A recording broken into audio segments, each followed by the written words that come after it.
पूरी दुनिया के लिए डोनाल्ड ट्रंप डेंजर है, खतरा है। यह बात जितनी देर से आपको समझ में आएगी उतना ही नुकसान दुनिया का ज्यादा होने वाला है। हजरात, वेनेजुएला के साथ क्या हुआ यहां मुझे कुछ बताने की जरूरत नहीं है, कोई अंधा नहीं है, सब सुन रहे हैं, सब देख रहे हैं।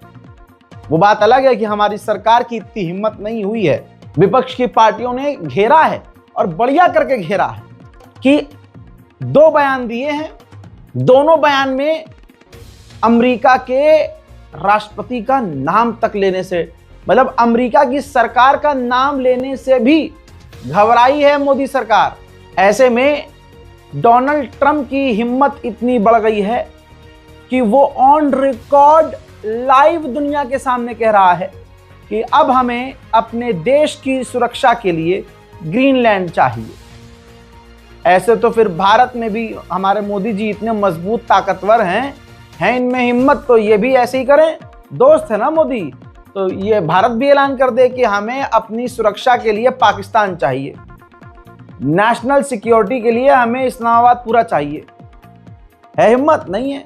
आप कहोगे भाई गलत है, ये इंटरनेशनल लॉ का उल्लंघन है, लेकिन अमेरिका तमाम इंटरनेशनल लॉ से ऊपर है। सुनिए, ग्रीनलैंड को कब्जाने की बात कर रहा है ऑन एयर, देखिए। Do you expect to take an action against Greenland? Well, I don't want to talk about Greenland. Let's talk about Venezuela, Russia, Ukraine, and we'll worry about Greenland in about 2 months. Let's talk about Greenland in 20 days. On Venezuela, we talked so much about energy. By the way, I will say this about Greenland. We need Greenland from a national security situation. It's so strategic. Right now, Greenland is covered with Russian and Chinese ships all over the place. We need Greenland from the standpoint of national security. And Denmark is not going to be able to do it, I can tell you. I think it's a big commitment. You know what Denmark did recently to boost up security in Greenland? They added 1 more dog sled. It's true.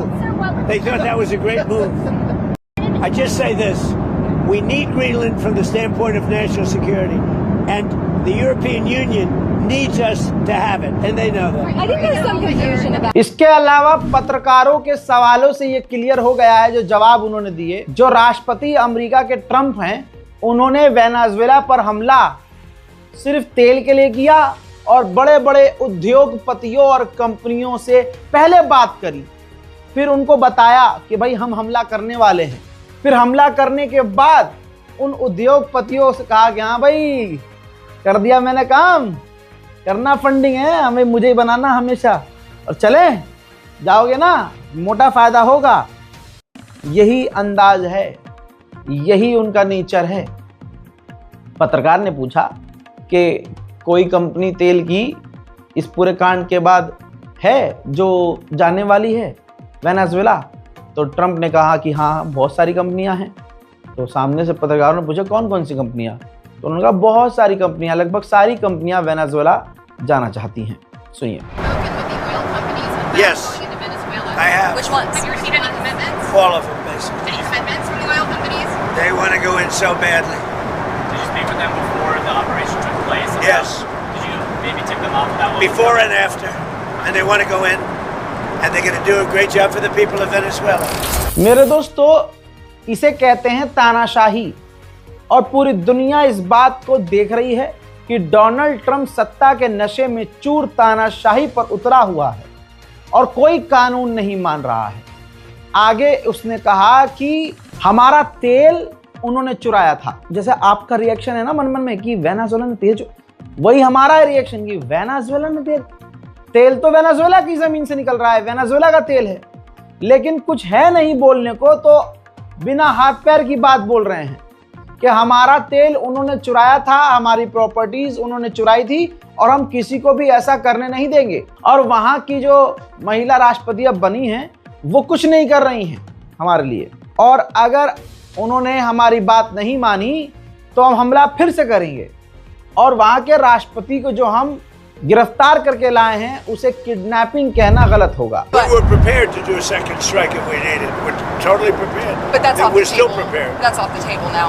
No, it's not. If they don't behave, we will do a second strike. अब सबसे बड़ा बम इसने तब फोड़ा जब दुनिया को clarity मिल गई जब इसने ट्रंप ने बोल दिया अगले सवाल जवाब में कि हमें वेनेजुएला का पूरा एक्सेस चाहिए, तेल का भी और दूसरी चीजें, अरे रेयर अर्थ मिनरल, मैंने बताया था ना आपको जनाब। खुल रही है बात, ट्रंप अपने मुंह से अपने गुनाह को बोल रहा है कि हमें तो पूरा एक्सेस चाहिए और वेनेजुएला का जो दूसरी चीजें हैं उसका भी एक्सेस चाहिए, हम पूरा कंट्रोल करेंगे। साथ में उन्होंने ये भी कह दिया कि ये सबको पता है कि हमें अपनी सुरक्षा के लिए ग्रीनलैंड चाहिए। पूरे यूरोपीय यूनियन सबको पता है कि हमें ग्रीनलैंड चाहिए। तो यानी अब ईरान तो अभी फिलहाल किनारे कीजिए, ग्रीनलैंड का तो ऐलान कर दिया है ट्रंप ने। सुनिए एक एक शब्द। And the oil companies are going to go in and rebuild their system. They're going to spend billions of dollars and they're going to take the oil out of the ground and we're taking back what they stole. Remember, they stole our property. It was the greatest theft in the history of America. Nobody has ever stolen our property like they have. They took our oil away from us. They took the infrastructure away. And all that infrastructure is rotted. बहुत सारे देश पर गंदी नजर है इस Trump की। अगले और भी कई सारे सवाल जवाब में उसने ये भी कह दिया ट्रंप ने कि क्यूबा में हमें कुछ करने की जरूरत नहीं है, क्योंकि क्यूबा वेनेजुएला पे डिपेंड था। वेनेजुएला खत्म तो क्यूबा अपने आप गिर जाएगा। हजरात, कोलंबिया मैक्सिको दोनों को भी कह दिया कि जो कोलंबिया है उसको एक बहुत सिक, बीमार, कमजोर व्यक्ति चला रहा है और मैक्सिको भी सही नहीं कर रहा है। तो हमें इन सब पर ध्यान देना होगा। यानी इनको वही वाली बात है यार, कब्जा करने की बात कर रहा है। मतलब कोलंबिया को एक कमजोर आदमी चला रहा है तो दिक्कत हो रही है इन्हें। ईरान का सुप्रीम लीडर एक 80 साल का बूढ़ा मगर ताकतवर व्यक्ति चला रहा है तो इन्हें दिक्कत हो रही है। इन्हें सिर्फ अमेरिका का इतिहास है, इस ट्रंप का इतिहास है। इसको बस तेल चाहिए होता है, तेल चाहिए, सोना चाहिए, रेयर अर्थ मिनरल चाहिए। इसके बावजूद अगर बहुत सारे देश जो भी इनके साथ खड़े हैं अमेरिका के साथ, कल वो खुद पछताएंगे, लिख के ले लो। घमंड से चूर ट्रंप ने कहा कि मुझसे मत पूछो कि वेनेजुएला का इंचार्ज कौन है, क्योंकि मैं ऐसा आंसर दूंगा वो आंसर तुम्हें पसंद नहीं आएगा। यानी इशारा ट्रंप ये कर रहा है कि वेनेजुएला का इंचार्ज मैं हूं और जो वहां होगा मेरी मर्जी से होगा, और अगर मैंने ये जवाब दे दिया तो तुम्हें पसंद नहीं आएगा। Don't ask me who's in charge because I'll give you an answer and it'll be very controversial. What does that mean? That means we're in charge. Have you दोस्तों, अब जो वीडियो आपको बताने और दिखाने वाला हूं उससे गाना चट्टो के आग लग जाएगी। कहीं एक जगह होती है उनमें आग लग जाएगी। गू खाने का ये नतीजा, पेशाब पीने का ये नतीजा, जानवर को अम्मा बना लिया तो जानवर को बाप नहीं बना पा रहे। किसी सांड को बाप भी बनाओ। ऐसे लोग जिस और गू, पेशाब, हिंदू मुसलमान में अटके हुए हैं और नारेबाजी करने में, बस खास नारा लगवा के मुसलमान, ईसाई और दलित को मारने में व्यस्त हैं, उनके मुंह में ट्रंप ने हक दिया है और सबसे पहले उनके बाप पर हगा है। सोचिए भारत के अंदर ट्रंप के लिए कितना बड़ा प्रोग्राम हमारे टैक्स के पैसे से खर्च करके किया मोदी ने। नमस्ते डोनाल्ड ट्रंप। आज रिजल्ट क्या मिला? बैक टू बैक धोखा दे रहा है ट्रंप। ताजा तरीन इसी इंटरव्यू में ट्रंप के मुंह पे खड़ा होकर एक वो है ऑफिशियल, समझ लीजिए एमएलए, सांसद, कहता है इंडिया ने हमें कंफर्म किया है, बताया है बार बार कि हमने रूस से तेल लेना कम कर दिया है और हम देख रहे हैं कि हाँ ऐसा हो रहा है, होगा। और कई बातें करने के बाद भारत के लिए एकदम से ट्रंप बीच में अपने आप बोले कि मोदी को पता है कि मैं खुश नहीं हूं मोदी से, लिहाजा मुझे खुश करने की कोशिश की जा रही है, मुझे खुश करना पड़ेगा। उन्हें पता है मैं कौन हूं और मोदी एक अच्छा आदमी है, लेकिन वो मुझे खुश करने की कोशिश, ये देख रहे हैं हमारा प्रधानमंत्री ट्रंप को खुश करने की कोशिश कर रहा है और जेन्युइनली ये हो रहा होगा, वरना ट्रंप ये बात मीडिया के सामने बोलेगा। They wanted to make me happy, basically. He wanted to. Modi's a very good man. He's a good guy. He knew I was not happy. and it was important to make me happy. They do trade, and we can raise tariffs on them very quickly, and it would be very bad for them. अब यहाँ पर होना ये चाहिए कि इतनी मजबूत सरकार है, लाल आंख दिखाने वाले होते हैं ना मोदी जी, लाल आंख, तो यहाँ कुछ दिखा नहीं पा रहे, लाल पीला नीला अपना कुछ। यहाँ पर तो मोदी सरकार को, अरे मोदी जी में डर है तो मोदी जी ने बोले, विदेश मंत्रालय के द्वारा एक रिटर्न में बयान दिलवा दीजिए कि भाई अमेरिका की गवर्नमेंट और अमेरिका के जो ऑफिशियल हैं, लीडर्स हैं, जो भारत को लेकर ये बात कह रहे हैं, ये काफी अपमानजनक है। भारत का प्रधानमंत्री चुना हुआ प्रधानमंत्री है, लिहाजा प्रधानमंत्री के लिए इस तरह के शब्द इस्तेमाल करना कि वो मुझे खुश करने की कोशिश कर रहे हैं, ये बर्दाश्त भारत नहीं करेगा। सोचिए, है कोई बीजेपी नेता जो लबर लबर अब बोल के दिखा दे? पता है ना, क्योंकि अमेरिका से डरते हैं ये। भाई ये आरएसएस वाली मानसिकता के लोग, ये अंग्रेजों के गुलाम थे, ये अंग्रेजों का कुछ बोल पाएंगे क्या? हजरात, क्यूबा के लोग अच्छी खासी तादाद में वेनेजुएला में रहते हैं। तो ये जो हमला किया था वेनेजुएला पर अमेरिका ने, इस हमले में क्यूबा ने ऐलान किया है कि हमारे अकेले के 32 क्यूबा के लोग मारे गए हैं। लिहाजा एक दिन के शोक का ऐलान क्यूबा ने कर दिया है। चाइना के अखबार भाई साहब अमेरिका को बेल्ट ट्रीटमेंट दे रहे हैं। ये देखिए, अखबार छाप रहे हैं कि अंकल सैम की जंग तेल के लिए। America #US, #imperialism, #Venezuela, #Maduro. तो आप देख सकते हैं खतरनाक लेवल पर चाइना मुंह तोड़ रहा है इनका। हमारे देश की सरकार तो अमेरिका का नाम नहीं लिख रही है, ले नहीं रही लिखित में, और चाइना दबा के पेल रहा है। कोलंबिया के राष्ट्रपति ने बहुत बड़ा ट्वीट किया और इसमें बड़ी बात कह डाली, कह दिया कि अमेरिका का राष्ट्रपति ट्रंप एक ऐसा राष्ट्रपति बन चुका है इतिहास का जिसने साउथ अमेरिका के ही एक राष्ट्रपति को किडनैप किया और राजधानी पर हमला कर दिया। ऐसा ना हिटलर ने किया, न किसी और ने आज तक किया। वेनेजुएला पर जब घुसपैठ की है अमेरिका ने, तो आम लोग भी बुरी तरह से घायल हुए, अस्पताल में उनका इलाज चल रहा है। तो अब जो नई राष्ट्रपति बनी हैं, वो उनको देखने के लिए अस्पताल पहुंची हैं। वेनेजुएला अमेरिका से जीत नहीं सकता। अब जो कल तक गर्मी वेनेजुएला दिखा भी रहा था थोड़ा बहुत, वो पूरी गर्मी खत्म हो चुकी है। वेनेजुएला की जो महिला राष्ट्रपति हैं, इन्होंने कहा है, अमेरिका को इनवाइट किया है कि आप आइए, मिलकर बात करते हैं, बैठकर प्रॉब्लम को हल करते हैं और रास्ता निकालते हैं। भाई जो अमेरिकी ऑफिशियल है, उसने अमेरिका के चैनल पर खुल्लम खुल्ला कहा है कि कुछ दिन की बात है, क्यूबा का भी जो तानाशाही है वो जल्द खत्म होगा, बस कुछ दिन की बात है। स्विट्जरलैंड जैसे नपुंसक देश जो अंदर से खोखले और कमजोर हैं, जाहिर सी बात है अमेरिका का साथ देंगे। अगर अमेरिका का साथ नहीं देंगे तो अमेरिका इन्हें पलट देगा।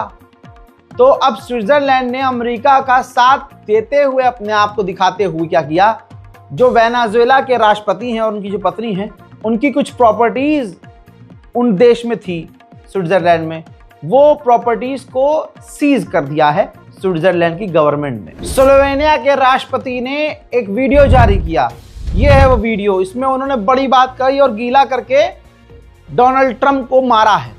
साफ कहा इन्होंने कि आज पूरी दुनिया देख रही है कि डेमोक्रेसी का मजाक उड़ाया जा रहा है और हम देख रहे हैं कि तानाशाही किसे कहते हैं। मैं एक बात की तारीफ करूंगा कि ट्रंप ने कम से कम झूठ नहीं बोला। ट्रंप ने पुरानी सरकारों की तरह ये नहीं बोला कि हम डेमोक्रेसी लेके आएंगे, हम आज़ादी लेके आएंगे, हम फ्रीडम देंगे, ये कर, बल्कि साफ बोला कि हमें तेल चाहिए, वेनेजुएला का हमें तेल चाहिए और वेनेजुएला की कंपनियों को, तेल को हम अमेरिकी कंपनियों को बेचेंगे। खुल्लम खुल्ला उसने ये बात कही है और दुनिया ने ये सुनी। वेनेजुएला की सरकार ने आदेश दिया है कि जो भी वेनेजुएला का नागरिक अमेरिका के हमले को सपोर्ट करता है उसे गिरफ्तार कर लो। हजरात, बात रशिया की करें तो रशिया ने यूएन के अंदर ही अमेरिका को जलील किया और विरोध किया। रशिया ने अमेरिका का विरोध करते हुए साफ कहा है कि अमेरिका ने इंटरनेशनल लॉ का उल्लंघन किया है और एक देश के राष्ट्रपति को किडनैप किया है, उसे इसी वक्त रिहा करना पड़ेगा। उधर अमेरिका का जवाब यूएन में यह था कि वेनेजुएला हमारा दुश्मन नहीं है और हमने देश पर काबू नहीं किया है, देश पर कब्जा नहीं किया है, ये हमारा इलाका पड़ता है। हम नहीं चाहते कि हमारे इलाके में हमारा दुश्मन मिलिट्री बेस बनाए। As Secretary Rubio stated just yesterday, this is the Western Hemisphere. This is where we live. And we're not going to allow the Western Hemisphere to be used as a base of operation for our nation's adversaries and competitors and rivals of the United States. You can't turn Venezuela into the operating hub for Iran, for Hezbollah, for gangs, for Cuban intelligence agents, and other malign actors that control that country. You cannot continue to have... दोस्तों, तुर्की के राष्ट्रपति रजब Tayyip Erdogan ने America का विरोध करते हुए कहा कि जो कुछ भी दुनिया में हो रहा है इस वक्त, जो वॉयलेशन हो रहा है, वॉयलेंस हो रहा है, ये चीजें और एक दूसरे पर हमला, हम इसको सपोर्ट नहीं करते, अप्रूव नहीं करते। जो वेनेजुएला के लोग हैं हम उनके साथ हैं और वो जो राष्ट्रपति जिनको किडनैप किया है अमेरिका ने, वो हमारे दोस्त हैं। Sayın Maduro ve Venezuela halkı milletimizin dostu olduğunu pek çok kez göstermiştir. İki dost ülke olarak zor günlerimizde birbirimizle dayanışma içinde olmaya önem ve öncelik verdik. Bugün de aynı anlayışla hareket ediyoruz. Şurası bir gerçek ki ülkelerin egemenlik haklarının ihlal edilmesi ve uluslararası hukukun çiğnenmesi küresel düzeyde ciddi komplikasyonlara yol açabilecek riskli adımlardır. China ने भी UN के अंदर America का विरोध किया और कहा ये तो बुली करना हो गया, अमेरिका बुली कर रहा है, कमजोर को दबा रहा है। हम शॉक हैं कि अमेरिका ने ऐसा किया। हम मांग करते हैं कि अमेरिका इसी वक्त राष्ट्रपति वेनेजुएला के जो मुदोरो हैं उनको और उनकी पत्नी को रिहा करे। वहीं विदेश मंत्रालय ने चाइना के ट्रंप को आड़े हाथ लिया और कहा कि डोनाल्ड ट्रंप हमारा बहाना लगाकर अपने सेल्फिश एजेंडे को पूरा ना करे। We urge the United States to stop using the so-called China threat as a pretext for selfish gains. वहीं चाइना के विदेश मंत्री ने साफ कहा है कि हम नहीं चाहते दुनिया में कोई भी देश जज बने, खासकर ये अमेरिका जज बने या वो पुलिस बने। हम किसी भी तरह से अमेरिका को या किसी भी देश को सपोर्ट नहीं करते कि वो जज बने या पुलिस बने दुनिया का। अच्छा, वेनेजुएला के कांड के बाद चाइना पर असर पड़ा है। चाइना का ऑयल स्टॉक मार्केट जो है नीचे आकर धड़ल्ले से गिरा है। मैक्सिको की महिला राष्ट्रपति हैं आपकी स्क्रीन पर, इन्होंने आधिकारिक तौर पर अमेरिका की निंदा की है और कहा कि हम बर्दाश्त नहीं करेंगे जो अमेरिका हमको धमका रहा है, किसी भी तरह से हम बर्दाश्त नहीं करेंगे और हम वेनेजुएला के साथ हैं। हजरात, बड़ा दुख हो रहा है। वेनेजुएला से हमदर्दी नहीं, लेकिन है तो इंसान ही, वो है तो इंसान राष्ट्रपति। भाई सोचिए, अगर ये हमारे साथ हो तो क्या होगा। कल तक जो एक देश का राष्ट्रपति, आज वो कैदी है और कितना बुरा व्यवहार किया जा रहा है। भाई सोचिए, जब उनको पेश किया गया कोर्ट में तो वैन के अंदर उन्हें घुटने के बल बिठाया था। खबर यह भी है कि उन्होंने, यानी अमेरिका ने टॉर्चर करने के लिए वेनेजुएला के राष्ट्रपति को खुली वैन में, मतलब वैन चला रहे थे और वैन का दरवाजे खुले हुए थे लेफ्ट राइट और पीछे के, और वेनेजुएला के राष्ट्रपति को बिठाया हुआ था वैन में। दुनिया को दिखा रहे थे अपनी ताकत, अमेरिका को अपनी ताकत दिखा रहे थे। अमेरिका के लोगों को अमेरिकी सरकार ये मतलब लग रहा है ये डेमोक्रेसी मानते होंगे। इतना टॉर्चर, जिस बंदे का कोई गुनाह ही नहीं, गुनाह उसका ये कि वो ट्रंप की बात नहीं मान रहा था। कमाल की बात यह है कि वेनेजुएला का राष्ट्रपति मुदुरो एक शेर निकला। जहां लग रहा था कि कहानी पलट जाएगी, कोर्ट के अंदर वेनेजुएला के राष्ट्रपति ने कहा कि मैं एक जंग का कैदी हूं, मेरा कोई गुनाह नहीं है, मैंने कोई पाप नहीं किया, मैं एक सीधा साधा ईमानदार इंसान हूं और मैं वेनेजुएला का राष्ट्रपति हूं।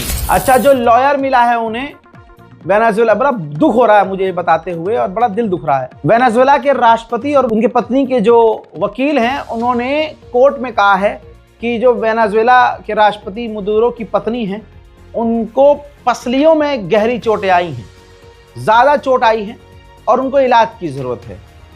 अब जाहिर सी बात है किस तरह से अमेरिकी फौज ने उन्हें मारा होगा हम सोच नहीं सकते। वहीं यानी ईरान के विदेश मंत्रालय ने मांग की है कि इसी वक्त मदुरो को रिहा किया जाए और वो इनोसेंट है, और इन तमाम चीजों के बाद वेनेजुएला से हमारे रिश्ते अभी नहीं बदले हैं। अमेरिकी सरकार अब वेनेजुएला की तेल की कंपनियों से मिलने वाली है ताकि वेनेजुएला की तेल की कंपनियों की डील अमेरिका की तेल की कंपनियों से डील करवाई जा सके। जो ज्ञान फैलते हैं इंसानियत का, डेमोक्रेसी का, वही सुअर की झांट अमेरिका का विदेश मंत्री अब कह रहा है मुझे फर्क नहीं पड़ता कि यूएन क्या कह रहा है। तो हराम को पिल्लो, यूएन बनाया ही क्यों है, यूनाइटेड नेशन बनाया ही क्यों है? You're wrong in your question. Number one, Venezuela is a major source, and the reason why is the following.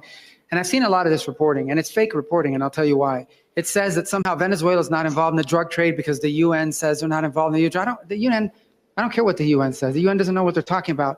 Maduro is indicted by a grand jury in the Southern District of New York. That means the Southern District of New York presented the evidence to a grand jury, and a grand jury indicted him. And then a superseding indictment came out that was unsealed about a year and a half ago that specifically detailed Maduro's actions. So number one, let there be no doubt, Nicolas Maduro is an indicted drug trafficker in the United States, and he's a fugitive. Colombia ने UN के अंदर नाराजगी जताई और कहा कि इसी वक्त मदुरो को रिहा करे, और अमेरिका हमारे राष्ट्रपति को भी किडनैप करने की धमकी दे रहा है। हजरात, इसी तरह से ईरान ने वेनेजुएला का समर्थन करते हुए कहा कि अमेरिका अंतर्राष्ट्रीय कानूनों को तोड़कर अपना कानून लगा रहा है, और वो तमाम कानूनों को तोड़ रहा है। वेनेजुएला के राष्ट्रपति के बेटे हैं, आपकी स्क्रीन पर देखिए, ये बेटे हैं मदुरो के, ये बेटे हैं, और वेनेजुएला में ये कांग्रेस को संबोधित कर रहे हैं, वहां की पार्लियामेंट को संबोधित कर रहे हैं,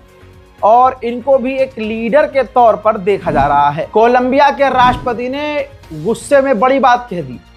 उन्होंने कहा, इस वीडियो में कॉपीराइट की वजह से मैं आपको अलग से नहीं दिखा सकता हूं, इसमें ये कह रहे हैं चीख चीख कर कि मैं अमेरिका से कहना चाहता हूं कि वो मुझे भी आकर ले जाए, मुझे भी जेल में डाल दे, यही करना है तो ये भी कर ले, मैं राजी हूं। दोस्तों, सिर्फ तेल नहीं, असलियत औकात में आ गया है। कुत्ते की नस्ल ने अपनी नस्ल अमेरिका ने दिखा दी है।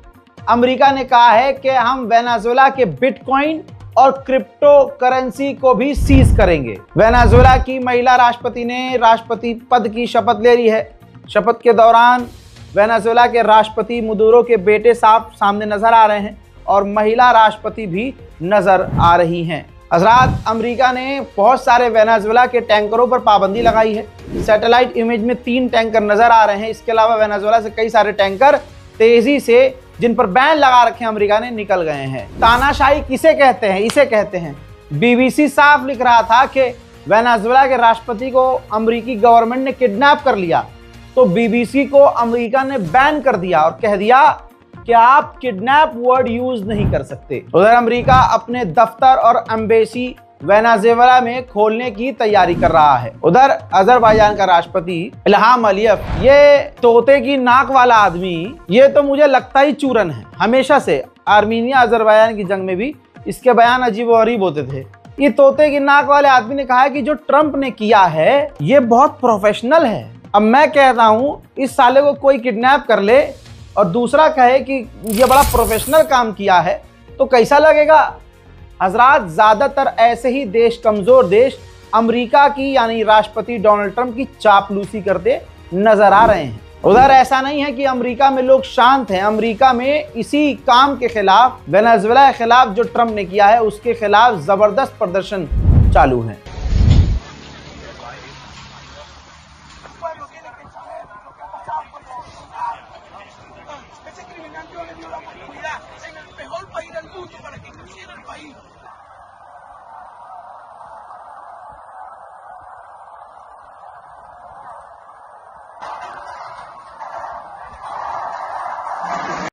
Free Maduro, free Cecilia! Free Maduro, free Cecilia! We want justice, you say how? We want justice, you say how? Release Maduro right now! Release Maduro right now! We want justice, you say how? We We want justice, you say how? Release Maduro right now. ठीक इसी तरह से तस्वीरें Venezuela से आ रही हैं।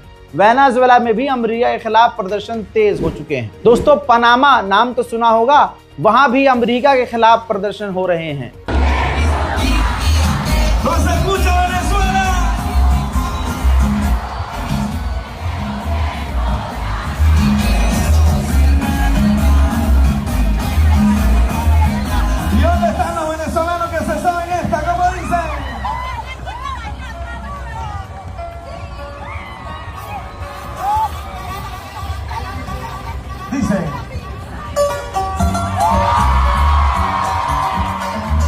उधर France अपनी जनता के आगे पलट गया। कल तक ट्रंप का साथ दे रहा था, आज फ्रांस ने थूक कर चाटा और कहा कि अमेरिका ने जो किया है हम उसको अप्रूव नहीं करते, न उसका साथ देते हैं, न मान्यता देते हैं। उधर ग्रीनलैंड जिसको हड़पने की बात डोनाल्ड ट्रंप ने अपने गुलाबी और गंदे सुअर जैसे मुंह से कर दी है, इस पर प्रधानमंत्री ने कहा कि ग्रीनलैंड का फ्यूचर ग्रीनलैंड के लोग डिसाइड करेंगे और डेनमार्क के लोग डिसाइड करेंगे। To be really clear about Greenland, the future of Greenland is for Greenland and the Kingdom of Denmark. Denmark is a close European ally, a close NATO ally, and the future therefore has to be for Greenland, for the Kingdom of Denmark, and only for Greenland and the Kingdom of Denmark, and we're absolutely clear about that. Denmark के Greenland को कब्जाने के चक्कर में America है, वो तो आपको पता चल गया है। अब डेनमार्क का साथ किसने दिया? दोस्तों, जर्मनी ने डेनमार्क का यहां पर साथ दे दिया और कहा डेनमार्क का हिस्सा है ग्रीनलैंड, उस पर किसी और का अधिकार नहीं हो सकता। हजरात, ये डेनमार्क की प्रधानमंत्री, उन्होंने कहा कि हमारे ग्रीनलैंड पर कब्जा चाहता है अमेरिका और हम नेटो के मेंबर हैं। अगर ऐसा करता है अमेरिका तो सब कुछ खत्म हो जाएगा। इस मामले पर फ्रांस ने भी अमेरिका का विरोध किया है। फ्रांस के विदेश मंत्री ने कहा कि ये कोई बेचने के लिए नहीं है, ग्रीनलैंड कोई बिकाऊ नहीं है, ये एक यूरोपियन टेरिटरी है, इसको बिकाऊ ना समझा जाए। अमेरिकी जर्नलिस्ट टेलीग्राम पर अमेरिका का नया मैप जारी कर रहे हैं जिसमें दुनिया भर के बहुत बड़े बड़े देश हैं, कई सारे देश हैं। तो यानी ये माना जा रहा है कि अमेरिका दुनिया के कई देशों पर कब्जा करने की राह पर है। उधर ग्रीनलैंड के प्रधानमंत्री ने कहा कि अमेरिका बस कर दे, बहुत हो गई बयानबाजी, जो भी बात कर रही है हमसे डायरेक्ट बात करे और हमें कोई खतरा नहीं है। हजरात, वेनेजुएला पर बहुत सारी डिटेल मैंने आपको दे दी है, डिटेल रिपोर्ट वेनेजुएला पर दी है। इस रिपोर्ट पर आपकी क्या राय है, कमेंट जरूर कीजिएगा, अपने चैनल को सब्सक्राइब कीजिएगा। जय हिंद।